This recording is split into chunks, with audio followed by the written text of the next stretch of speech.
श्रीमद् भगवद गीता अध्याय 18 मोक्ष संन्यास योग श्लोक 52 में भगवान कृष्ण भन्नुहुन्छ विविक्त सेवी लघ्वासी एतवा काय मानसः ध्यान योग परो नित्यम वैराग्यम समुपाश्रितः। यो ज्ञान को परानिष्ठा वाला साधक एकांतमा बस्ने स्वभावको हुन्छ, नियमित र अल्प भोजन गर्ने हुन्छ,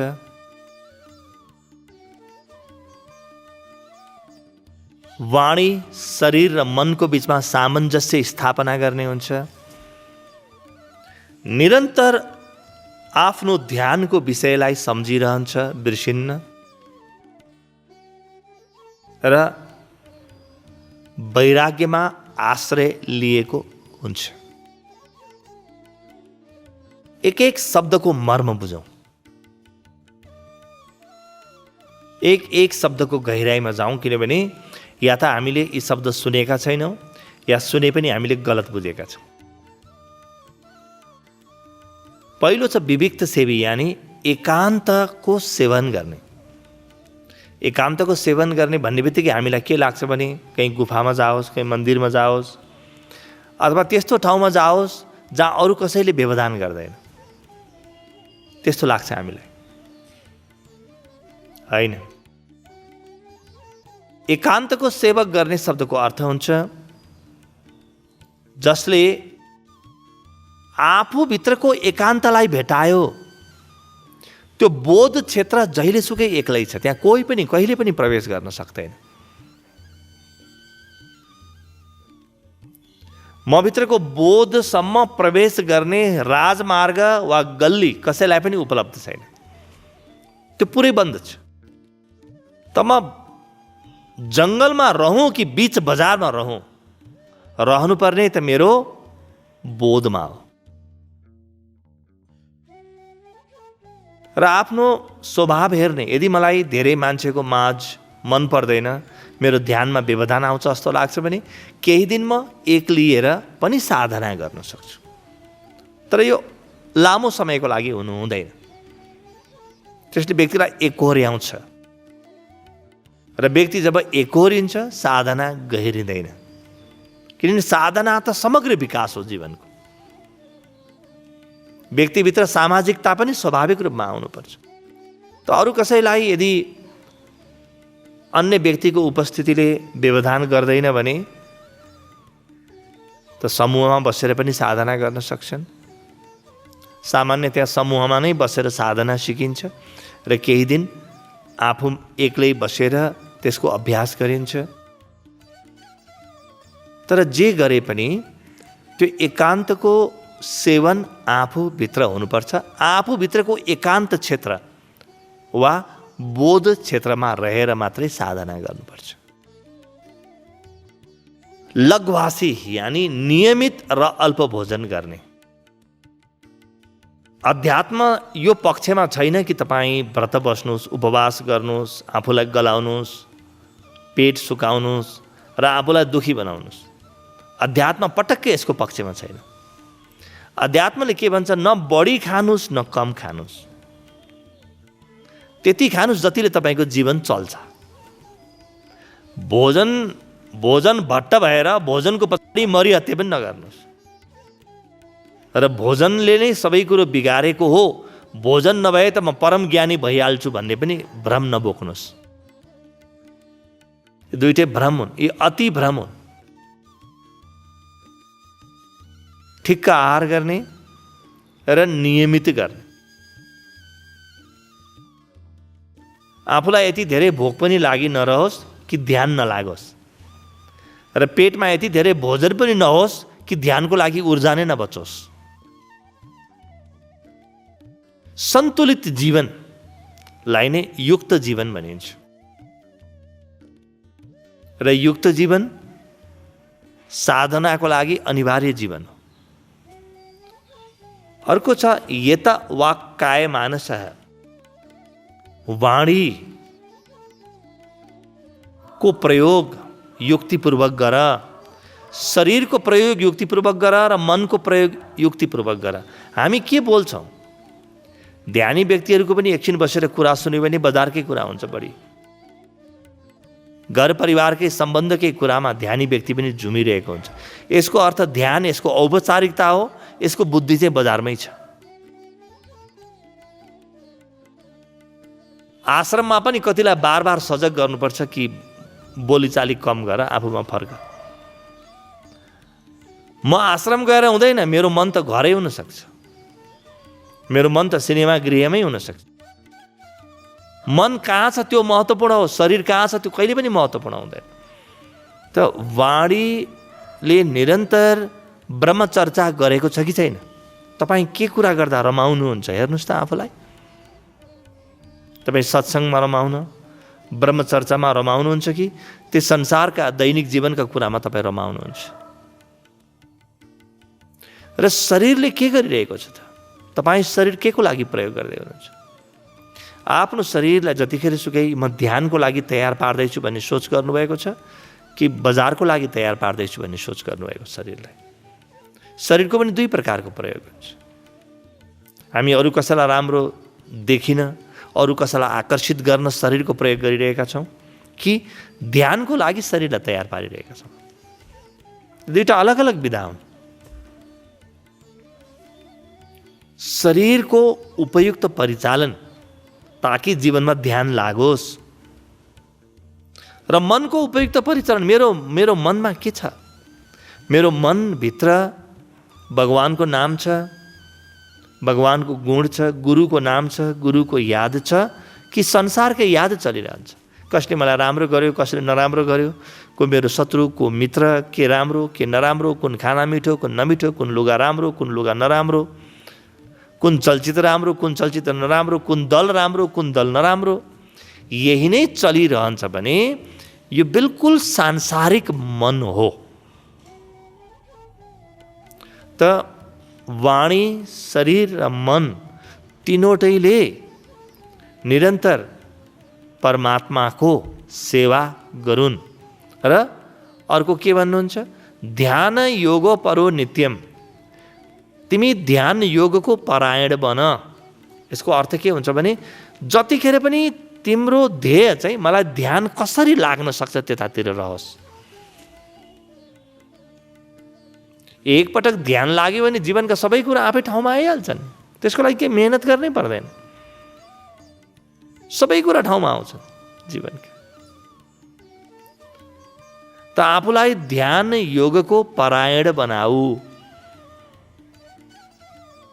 भित्र हृदयमा लागिरहोस् कि म ध्यानको साधक हुँ।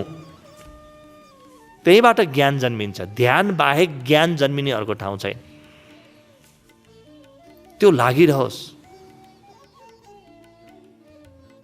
नित्य एकछिन लागेर हुँदैन, जतिखेर पनि तपाईँलाई याद आइराखोस्। त्यस कारणले सजगता, सजग भइराख्ने। मेरो मन कता छ? ओहो, मेरो मनले के सोच्यो यतिखेर? मेरो शरीर कहाँ गइरहेको छ? शरीरलाई मैले अरूको लागि लायक बनाउन खोजेँ, संसारको लागि लायक बनाउन खोजेँ, त म सर्कसको पात्र बन्छु अलि दिनमा। मैले शरीरलाई यति पवित्र बनाऊँ कि परमात्मा पनि त्यहाँ आएर बस्न सकुन्, बास माग्न आउन् मेरो शरीरमा। त्यस्तो बनाऊँ मैले मेरो शरीरलाई। मनलाई मैले त्यही प्रकारको बनाऊँ र म ध्यान योगको परायण बनूँ। मेरो लक्ष्य चाहिँ जतिखेर सुकै मलाई ध्यानको गहिरो अनुभव गर्नु छ। लक्ष्य चाहिँ त्यही बनिरहोस्। त धन कमाउँदा पनि सोचाइ चाहिँ ध्यानकै आइराखोस्। संसारतिर फर्किँदा पनि मन चाहिँ ध्यानतिरै फर्कियोस्। यो हो ध्यान योगको परायण हुनु। अर्को शब्द छ वैराग्यको आश्रय लिएर। वैराग्यको आश्रय भनेको के हो? केही कुरा छोड्नु वैराग्य हो? होइन। मनलाई खाली गर्नु वैराग्य हो। ध्यानको भाषामा निर्विचार अवस्थालाई वैराग्य भनिन्छ। जब तपाईँको मनमा विचार चल्छ नि, तपाईँमा राग छ भन्ने बुझिन्छ। जब तपाईँको मनमा कुनै पनि विचार चल्दैन, तपाईँको मन जब शून्य हुन्छ, त्यो वैराग्यको अवस्था। किनभने विचारले तपाईँलाई तान्ने हो, विचारको पछि पछि तपाईँ दौडिराख्नुहुन्छ। संसारले दौडाउँदैन, संसार त यही छ। भगवान् बुद्धको लागि पनि यही संसार हो, भगवान् कृष्णको लागि पनि यही हो, भगवान् रामको लागि पनि यही हो, महर्षि पतञ्जलिका लागि पनि यही नै संसार हो। उनीहरूलाई केही बिगारेन, हामीलाई किन बिगारोस्? संसारले केही बिगार्दैन। तर म भित्र जुन विचारहरू चल्छन् नि, ती विचारले मलाई सांसारिक बनाउँछ। जब म ती विचारहरूप्रति साक्षी हुन थाल्छु, मेरो जीवनमा वैराग्य जन्मिन्छ। साक्षीबाट आफै वैराग्य जन्मिन्छ। र त्यो वैराग्य, यो नयाँ प्रकारको वैराग्य अथवा बेला विरागी भनिन्छ। यो व्यक्ति न कुनै घर छोड्छ, न परिवार छोड्छ, केही पनि छोड्दैन। उसले आफ्ना मनका विचारलाई खाली गर्छ, मनलाई विचारहरूबाट खाली गरिदिन्छ। निर्विचार जो बन्छ उसको जीवनमा आफै वैराग्य आउँछ। निर्विचार अवस्था वा शून्यता बाहेक वैराग्यको अरू कुनै पनि उपाय छैन। अरू कुनै पनि तरिकाले जीवनमा वैराग्य आउँदैन। र आश्रय चाहिँ तिमी वैराग्यको ल्याऊ। हामी अहिले आश्रय के लिएका छौँ? मेरो घरमा अरू दुईटा कुरा आयो भने म खुसी हुन्छु, आश्रय मेरो त्यहाँ छ। अलिकति आम्दानी बढ्यो भने खुसी हुन्छु, आश्रय त्यहाँ छ। संसारको यस्तो यस्तो भइदियो भने म खुसी हुन्छु, मेरो आश्रय स्थल संसार छ। तर वैराग्यमा आश्रित व्यक्ति कस्तो हुन्छ?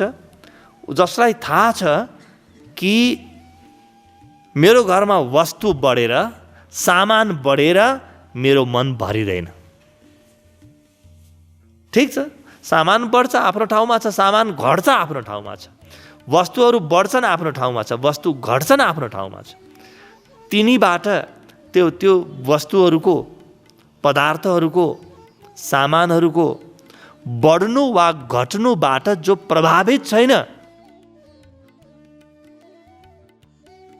त्यो व्यक्तिले वैराग्यमा आश्रय लिएको हुन्छ। ऊ त जीवनमा घाटा लाग्यो अथवा कोही व्यक्ति आफ्नो जीवनबाट गयो अथवा केही कुरो बिग्रियो भने भएन, खुसी हुन्छ कि मैले छोड्नु पर्ने भगवानले आफै छुटाइदिए भयो। छोड्नु पर्ने मैले, तर परमात्माको कस्तो कृपा कि बलजफ्ती छुटाइदिए। यो व्यक्तिसँग मेरो बडो मोह बन्दै थियो, यो व्यक्ति नभइकन म बाध्यनिकी जस्तो भएको थिएँ, म त परतन्त्र भएको थिएँ, म त दास भइसकेको थिएँ। यो व्यक्ति जीवनबाट गयो, अब म स्वतन्त्र भएँ, यसरी सोध्छ यो व्यक्तिले। त कोही जीवनबाट गयो, वाकआउट गर्यो भने ध्यान योगको साधक कहिले पनि दुखी हुँदैन, जा पनि भन्दैन, बसिन्जेल प्रेम दिन्छ, जान्छ भने नमस्कार गरिदिन्छ, धन्यवाद दिन्छ, जानुहोस्। फेरि मेरो पुरानो खाली मनमा फर्किन्छु, किनभने आनन्द त मलाई त्यहाँ छ। कोही व्यक्ति आउनु वा नआउनु सके आनन्दको सम्बन्ध छ।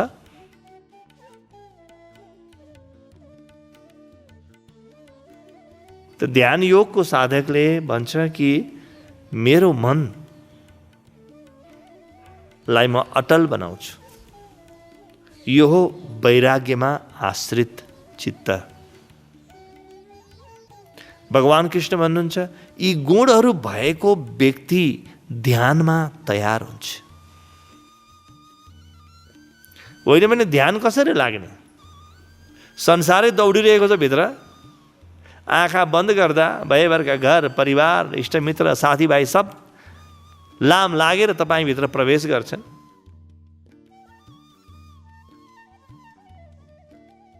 कहीँ संसारमा कहीँ जाने ठाउँै नपाएर तपाईँभित्र आए जस्तो गरेर आउँछन् दौडेर। जीवनका सफलता असफलता सबै दौडेर आउँछन्। त तपाईँलाई ध्यान चाहिँ लाग्छ कसरी? अब त्यो लावा लस्करको बिचमा तपाईँ ध्यानी कसरी बन्न सक्नुहुन्छ?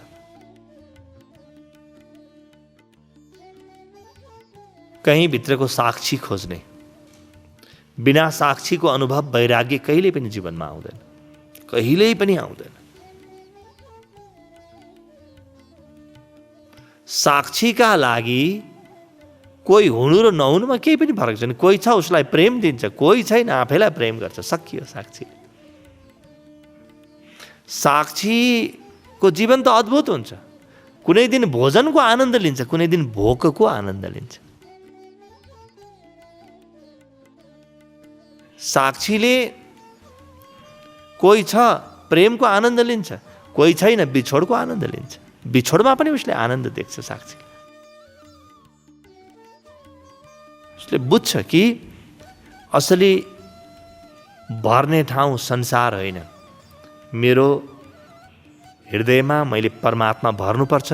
त्योभन्दा पहिले मेरो हृदयलाई मैले खाली गर्नुपर्छ। अहिले पुरै संसारले भरिएको छ मेरो हृदय, खाली नगरिकन कसरी परमात्माले भरौँ त म?